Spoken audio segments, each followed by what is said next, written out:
Eden Zero Chapter 249 is out, and it was an amazing chapter. Last chapter, we managed to get some more answers for getting to Mother, some thoughts and build up to the mystery of the Shining Stars, as well as the fact that we will be seeing a confrontation between us and Void sometime soon, and all of a sudden, time stopping and a mysterious assailant appearing behind Rebecca, who was still able to move in frozen time. And in this chapter, we honestly got some really nice action scenes, we got a reveal, and a character comes in with us not expecting them to come into the story, but it's much welcomed, and I am so happy to see them, as it has been a very long time since we've seen them. Also, the fact that Rebecca's fight against this assailant is actually really good and shows once and for all that even without her time abilities, Rebecca is still a very capable fighter. And we'll get into all of that once we get into the chapter. Before we start, only 26% of the people that watch my videos are subscribed to the channel, so if you're a viewer of my Eden Zero and other anime and manga content I make on this channel and you haven't subscribed, please do so, as you'll be notified whenever I upload again, whether it be Eden Zero content or 4 Nights or any other anime and manga that I decide to cover and talk about in the future. And while you're at it, don't forget to like the video and hit the notification bell to ensure that you're notified every single time I upload. Now without further ado, let's get right into the chapter.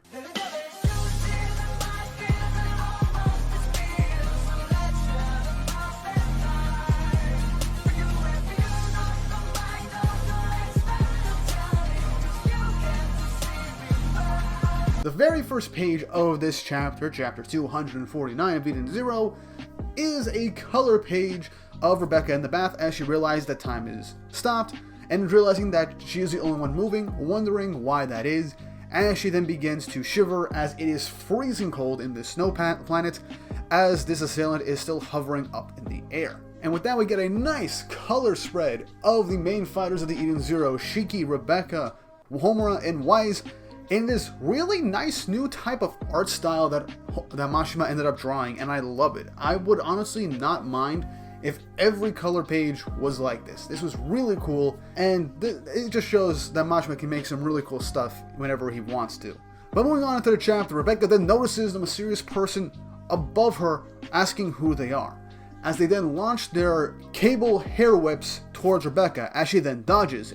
The cables then continue to go after her, as she's wondering why this person is doing all this, as this assailant then begins to target a frozen Feather.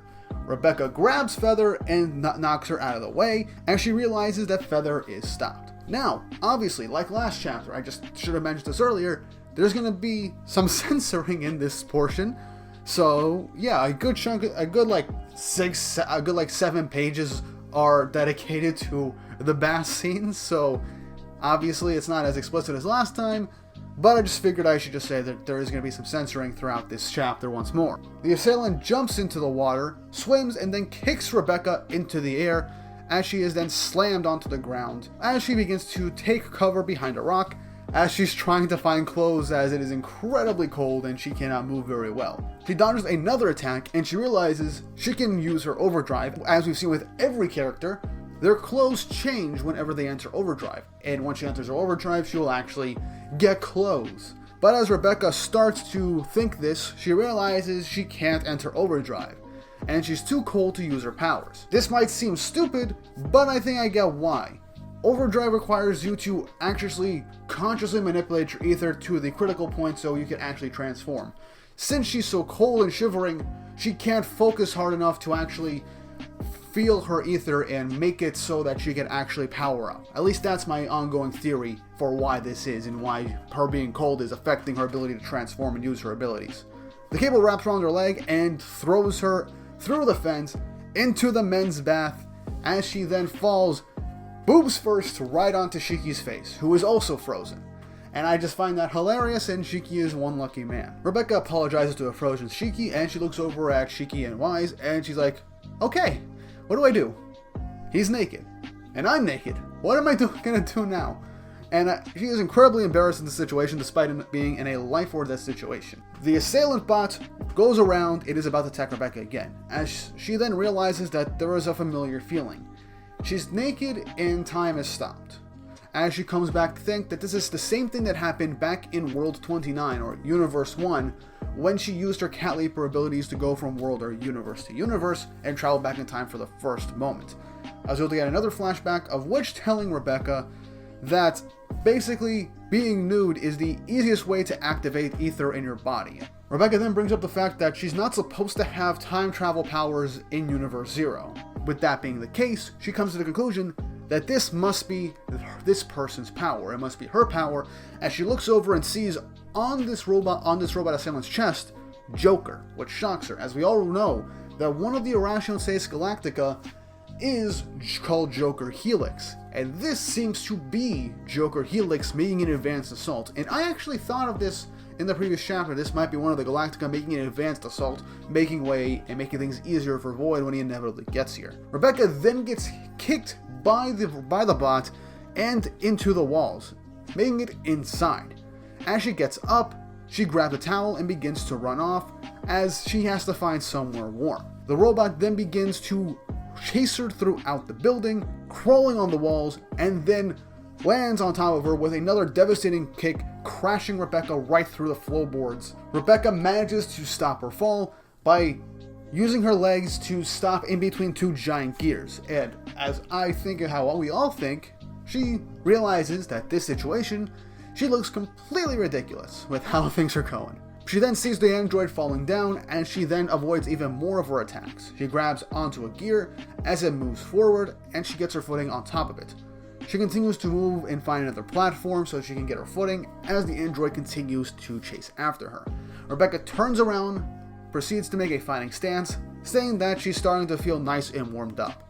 The android lunges at her, and Rebecca lands a kick right on the android's face, knocking it back. Rebecca then, for some reason, uses her foot to press a button for whatever reason, but I don't know, Mashima's doing whatever Mashima has to do. And with this button, a piece of this engine room then comes in and slams the android right into the wall. The android gets its footing as Rebecca then grabs its head with her legs in a chokehold and slams it down into the ground with devastating force. Rebecca goes away, grabs a chain, and then swings for another kick right at the android, knocking it to the other side of the room.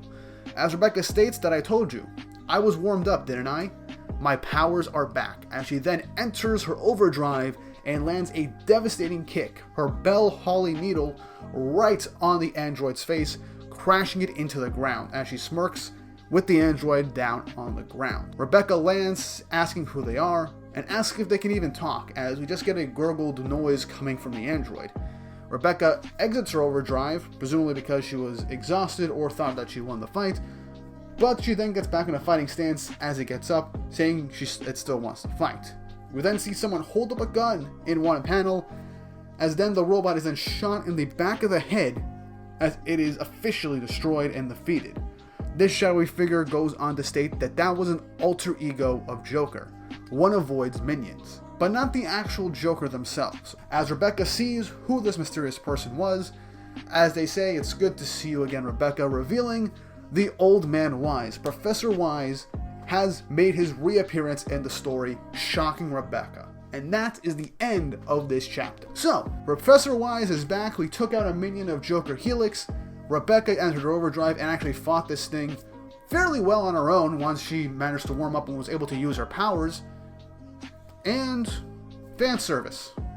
Cool. But in all seriousness, I enjoyed this chapter. Yes, for the first bit of it, Rebecca was getting tossed around and avoiding the attacks. But like I said earlier, she was cold and she could not really move that well in the cold. I mean, when you're very cold, you'll get sluggish and you can't really move the way you want to. So it makes sense, especially since she wasn't wearing anything and it was very, very cold. But that actually out of the way, once she got inside, got on a towel, and warmed herself up by running around a bit more, she was able to easily deal with this minion. Now, while this wasn't the real Joker Helix, and while this would have been really good if she did take out a member of the Irrationales Galactica on her own, taking out a minion that was seemingly able to stop time and her being the only one capable of basically fighting it was really cool. Now, Professor Wise enters the fray, and we're not entirely sure what's going on with Professor Wise, as in one of the chapters that I missed when they went to Red Cave again, it was mentioned that all information regarding Joker Helix was wiped from the internet. And when asked who could potentially erase as much information as possible that can be gifted with computers and technology, Rebecca thinks of Professor Wise. But it didn't make sense to her at the time. But now, I, like many others, are probably going to theorize that Professor Wise might actually be evil. In this universe at the very least, or is helping the enemy. Now you might think why that would make sense, since he saved Rebecca at the very last second. Honestly, I think it could be that A, he's just hunting Joker Helix and erased all information as a way to keep other people from interfering in his quest. Because what other reason would we have to come to Milt's, of all places, randomly? He would either have to be tracking Joker, or he'd be working for Joker or Void in general, or him himself is Joker and he just took out his own minion to basically get the favor of everybody else. Either way, this was a really nice reveal and twist to bring us another character that we haven't seen since, like, what, chapter 10? Literally, it's been over 230 chapters, if I'm counting right, since we've seen Old Man Wise in the story. He was not officially in the story or had any real lines outside of like a Rebecca flashback very early on, so makes a lot of sense, and I'm curious to see where this leads. The idea that the characters that they're facing could actually have abilities to stop time with this one minion could mean that Void has his own version of Ethereon or has some time ether saved up that he could use whenever he wants to do like assassinations that seems that he was trying to do at the moment. And the only person that can actually move through this is Rebecca. And potentially Professor Wise. If he was able to fight this android assassin, it's very possible he has some sort of technology to move around and stop time. Or heck, maybe he even invented it. But that's all just speculation on my part. Either way, this is a really nice chapter, and I really enjoyed seeing Rebecca fight on her own and hold her own. Even if Wise didn't appear, she probably would have went into overdrive again and fought even more. So we could have seen a lot more of Rebecca fighting. But I was fine with this being a very quick and simple action chapter, with us speculating on what's going on with this time assassination and Professor Wise showing up. And also confirmation that Joker has minions that he can just send and manage to find the main planet of Milt and infiltrate without anybody realizing it. And this can make things very interesting, as there's always a possibility that there was more than just the one android that was sent, and maybe instead of just going to assassinate them, maybe he went to go find the Mother Ether that the crew went and got all the way throughout their journey, so that Void can have a head start into finding Mother. But all this is just pure speculation, and I cannot wait for the next chapter for when we get even more answers, especially as to why Professor Wise is on Milt's right now and how he was able to move and stop time. But I'm sure we'll get more answers next week. But those were my thoughts and opinions. What did you guys think? Leave your thoughts, opinions, and theories in the comment section down below. And if you haven't already, don't forget to like and subscribe and hit the notification bell for updates on future videos. It really does help, and it shows you guys enjoy the content I make here on the channel. And it keeps me motivated to do even more. But with all that said and done, I hope you guys enjoyed the video, and I hope you all have an awesome day.